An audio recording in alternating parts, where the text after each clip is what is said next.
ganar para el trabajo la posición de eje central que informa la organización de la sociedad es capital, pero no por nosotros, por el sindicato, sino por la sociedad. Sobre ese eje se montaron los sistemas de pensiones, de protección social. Claro, ¿a qué? ¿En base a qué? Pues al impulso de la fiscalidad, de la contribución social. Los modelos del bienestar pues se desarrollan cuando hay redistribución de la riqueza. Por eso este sindicato, y ha salido con profusión en el debate, no se va a resignar nunca a ser solo un factor determinante en más o menos grado sobre las relaciones de trabajo, que influye sobre las relaciones de trabajo directamente en la empresa. No. Nosotros queremos disputar el reparto de la riqueza allí donde se genera, pero también el reparto secundario de la riqueza en la sociedad, a través de los impuestos y las cotizaciones sociales y cómo se organiza su distribución, su atribución. Por esto somos, y vamos a seguir siéndolo, un sindicato de corte sociopolítico, que tiene la justa carga corporativa, la necesaria, la imprescindible, para entender e interpretar el interés directo, concreto, del trabajador y la trabajadora en el centro de trabajo, pero que es a su vez un sujeto político en sí mismo, distinto a un partido, pero es un sujeto político en sí mismo. Este es el sindicato que fundaron Marcelino, Nicolás, Julián Ariza, Sartorius, Paco Soto, Zamora, en fin, todos estos y estas que tengáis en la memoria y mucha gente más. Hoy tenemos que operar de otra manera, pero esos son los dos elementos que informan y deben informar a futuro la acción del sindicato, la disputa de la riqueza a través de las condiciones de trabajo en el ámbito donde se desarrolla el mismo, la actividad de los trabajadores y trabajadoras, y la disputa por la organización de la sociedad. Hemos querido hacer un debate no autocomplaciente, más bien autocrítico. Nosotros no necesitamos, como diría Groucho Marx, que nos vengan a autocriticar. Ya lo hacemos nosotros, sin pasarnos, sin pasarnos, no vaya a ser que... Pero sí, suficientemente autocrítico para saber qué problemas hemos tenido, qué problemas todavía arrastramos. Alguno está en los diarios estos días. Vienen de 2012, pero están ahí y van saltando como las minas antipersona y claro, nos saltan en medio de estos escenarios donde queríamos proyectarnos de otra manera, ¿no? Autocrítico, creo que poco frecuente, al menos entre las organizaciones sociales y sindicales en nuestro país. Queremos dar respuesta a los desafíos externos, queremos enfrentar nuestras debilidades internas, sabiendo también que tenemos fortalezas, Alguna ya se ha comentado. Yo hoy abría el correo electrónico, sabéis que tenemos una alerta todos los días a las 12:08 de la noche, entra la nota de la UAR. Para los de dentro sabéis lo que es el registro de afiliación. Entonces, claro, uno se lleva cada susto cada vez que llega el registro diario, porque es todos los días, de la afiliación al sindicato. Bueno, pues hoy me he llevado una alegría, porque ayer se afiliaron 426 personas al sindicato y se desafiliaron 279. No sucede todos los días esto, pero llevamos un tiempo en que viene sucediendo. Porque nuestra crisis de afiliación, bueno, no utilizaré todavía el pasado del todo, pues tiene que ver con cómo está el mercado de trabajo. Porque claro, somos una organización de trabajadores y trabajadoras. ¿Cuándo empezamos a perder afiliación? en el año 2010, bien entrado, incluso más allá. ¿Por qué? Porque la gente en primera instancia había perdido el empleo, pero no había perdido las prestaciones. Pero es que a partir de 2012 ya no tiene empleo ni tiene protección y no puede pagar la cuota. Y la renovación. Claro, si la gente joven se incorpora al empleo fuera de España, cuando lo hace aquí, lo hace a partir de los 30 y tantos. Y lo hace en una medida que lleva a que tengamos una tasa de desempleo juvenil próxima al 50% por sexto año consecutivo, ¿cómo se va a afiliar al sindicato? ¿Cómo vamos a renovar la organización? Que estamos perdiendo una generación. Y esto hasta el 21, no, es imposible. No aguanta la sociedad española, pero no aguantan sus organizaciones tampoco. ¿Cuándo ha vuelto a empezar a afiliarse gente al sindicato? Cuando ha cambiado el ciclo económico. Pero aún así tenemos dificultades, porque hay 2 millones de personas registradas en las oficinas de empleo que no cobran prestaciones de ningún tipo. Y si lo medimos en términos de encuesta de población activa, pues son más de 3 millones. Porque hay 6 millones de personas viviendo en casi 2 millones de hogares en nuestro país donde no entra ningún ingreso o, si entran, son ingresos que les sitúan por debajo de los umbrales de la pobreza. Tenemos un serio problema para nutrir la organización, pero tiene un gravísimo problema la sociedad que trasciende mucho más allá de nuestro problema. Y por eso es fundamental situar la lucha contra la pobreza laboral y social en primer plano de las preocupaciones de la sociedad española. Para esto se necesitaba un gobierno de cambio. No solo para reponer, que también leyes laborales que han perdido gran parte de su contenido, si no la totalidad, porque se ha subvertido completamente el marco de relaciones de trabajo en nuestro país. Es que asociado a ellas, amplificando los efectos de la crisis, pues ha crecido la zona de pobreza y cada vez afecta a una franja más amplia. Y la recuperación macroeconómica no determina un cambio a mejor de las circunstancias, de la situación de todas estas personas, porque es un crecimiento no incluyente. Por eso necesitábamos un gobierno de cambio y seguimos necesitándolo, para alinear la economía con las necesidades de las personas. Nosotros podemos contribuir, y mucho, creo, a la consolidación del cambio de ciclo económico, en nuestro país. Pero si las leyes que luego se aplican a la economía no concilian con el interés de la mayoría de la sociedad, pues estamos alimentando solo las cuentas de resultado de unos pocos, de unas pocas personas en nuestro país. Somos el país que tiene la fortuna más importante del mundo, bueno, unos días es él, otros días es otro, y sin embargo, porcentualmente después de Grecia, somos el país que más pobres tiene. Estamos los primeros en los 2 rankings. ¿Cómo es posible esto? Esto no es el efecto de las leyes de la naturaleza, no, este es el efecto de las leyes de la política aplicadas a la economía y a la organización de la sociedad.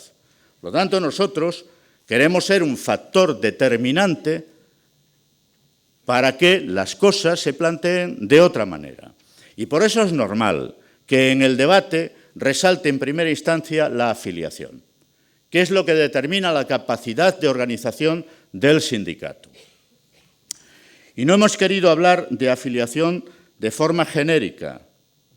Queremos hablar de afiliación sabiendo que la realidad es pluriforme, que tenemos un problema con la gente joven, pero que tenemos un problema de incorporación de las mujeres que ya lo han hecho al mundo del trabajo, aunque lo hacen en condiciones de pobreza en mayor medida que los hombres como consecuencia del marco que se ha configurado, y necesitamos que las mujeres se incorporen plenamente al sindicato y a la vida del sindicato.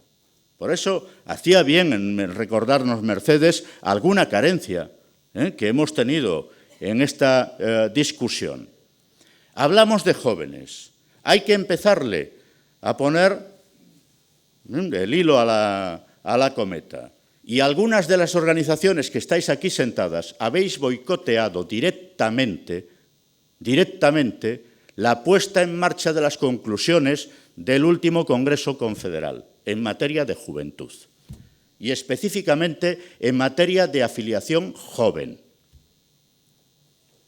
Porque nos decimos muchas cosas, no voy a poner nombres para que nadie se moleste, pero esta es una realidad, esta es una realidad. Nosotros tenemos que esperar a los jóvenes cuando llegan al centro de trabajo, protocolos de acogida, no solo en el sindicato, cuando se producen procesos de entrada de la gente joven a las empresas. Tenemos que acompañarles porque tenemos instrumentos para ellos en su viaje a la emigración, para garantizarles con los sindicatos de los países de acogida unas determinadas condiciones. Tenemos que ir a buscarles a los institutos, a los centros de formación profesional, a las universidades. Tenemos terminales, que tenemos más que la Iglesia, en las universidades, en los institutos, en los centros de formación profesional, allí donde están los jóvenes, hombres y mujeres, que mañana se van a incorporar al empleo, en esta fase si tienen fortuna. ¿Por qué nuestras secciones sindicales ahí no pueden jugar un papel? En conexión con organizaciones que operan en el ámbito del sector privado o en la función pública y otras. No se trata de ir a dar charlas de adoctrinamiento, no, se trata de ir a hablar con ellos con toda naturalidad. El sistema educativo debería incorporar los elementos que tienen que ver con el mundo del trabajo, entre otros, el hecho sindical, los convenios colectivos y demás. Esto está ausente de nuestro sistema educativo. Pero nosotros podemos cubrir, al menos en parte, esa función, ¿no? Y ofrecerles un espacio amable. ¿Sí? Nosotros desarrollamos muchísima actividad. Hoy los jóvenes probablemente, y hacen bien, no se motivan por las mismas cosas que lo hacíamos nosotros. Pero les atrae la ecología, les atraen un montón de cuestiones en las que el sindicato tiene también capacidad de aportarles, de motivarles, de atraerles en definitiva.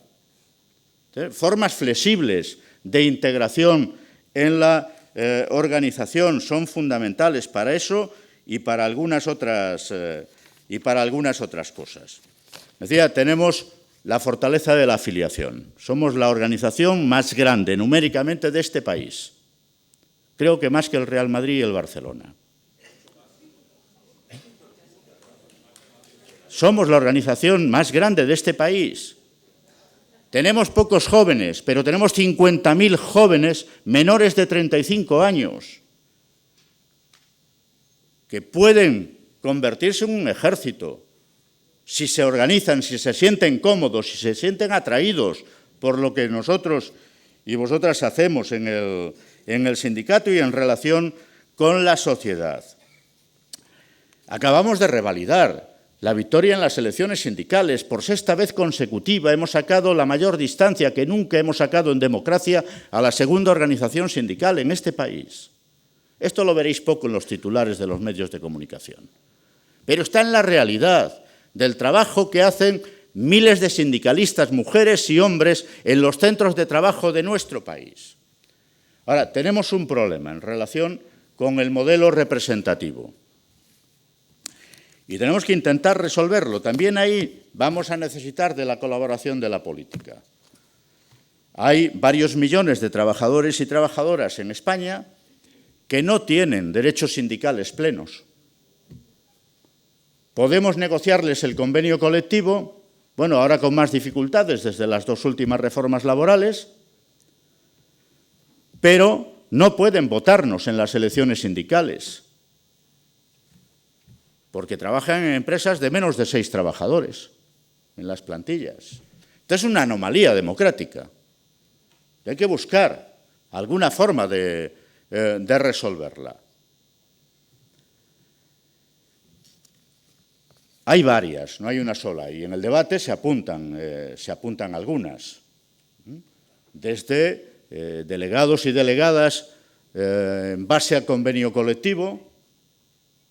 Yo sé que es muy difícil a una empresa de 3 trabajadores quitarle las 15 horas, porque no tiene derecho a más, que tendría el delegado o la delegada sindical, porque carga sobre el compañero y no van a contratar a un interino para cubrir esas 15 horas. Hay que mirar también estas cosas, ¿no? Pero en los convenios colectivos se puede mancomunar el esfuerzo por parte de las organizaciones empresariales. Hay algún convenio donde ha aparecido la figura del delegado o de la delegada sindical vinculada al convenio en un espacio territorial concreto, una comarca, una provincia, etcétera, etcétera. Esto a lo mejor podría ser una vía, puede haber otras. En fin, que ayuden a resolver este problema. Lo que no creo es que deban desaparecer las elecciones sindicales. Yo soy un firme defensor del papel de la sección sindical en la empresa. Tal vez hay que reacomodar el Estatuto de los Trabajadores a esa realidad. Quién tiene capacidad para declarar la huelga, el conflicto colectivo, etcétera, etcétera. Pero creo que hay que seguir haciendo elecciones sindicales. A nosotros nos tienen que evaluar también en las urnas. Cada 4 años, como a los partidos. ¿Sí? Para que el sindicato no se convierta en una maquinaria burocrática insensible a los problemas cotidianos de la gente, para evitar el alejamiento. Esto ha sido el antídoto contra estas cuestiones y por eso el éxito que nuestra gente obtiene en las elecciones sindicales, ¿no? Ahí tenemos un potencial importante, pero que conviene revisar. Como conviene revisar, y hemos de tratar de impulsarlo, una mayor democratización de las relaciones industriales en nuestro país. ¿Por qué España tiene que ser diferente en el contexto europeo a países como Alemania, Austria, Francia, Suecia o cualquier otro de la Unión Europea? Salvo los de la ampliación, que vienen con antídotos bien introducidos para eso y para otras cosas. Ampliar las cotas de participación sindical en la empresa, que es de participación de los trabajadores y trabajadoras. Nosotros tuvimos un problema, que es la presencia en los consejos de administración de algunas cajas de ahorro, que no de todas. Pero esto no puede anular un sistema de participación sindical en la empresa, tal vez no en los consejos de administración, nos dice la gente en el debate, pero el establecimiento de comités de vigilancia, por ejemplo, puede ser una vía. Hay varios modelos en Europa. El sindicato no puede, los trabajadores y trabajadoras no pueden renunciar a intervenir sobre la vida de la empresa y quedar limitados solo a hacerlo cuando el fuego se desata. ¿Qué es lo que suele pasar? Sindicatos conocedores, bien informados, que viven la vida de las empresas, son mucho más útiles para los trabajadores y trabajadoras, también para la sociedad y para la propia empresa. Por tanto, disputar espacios de intervención sindical en la empresa me parece fundamental.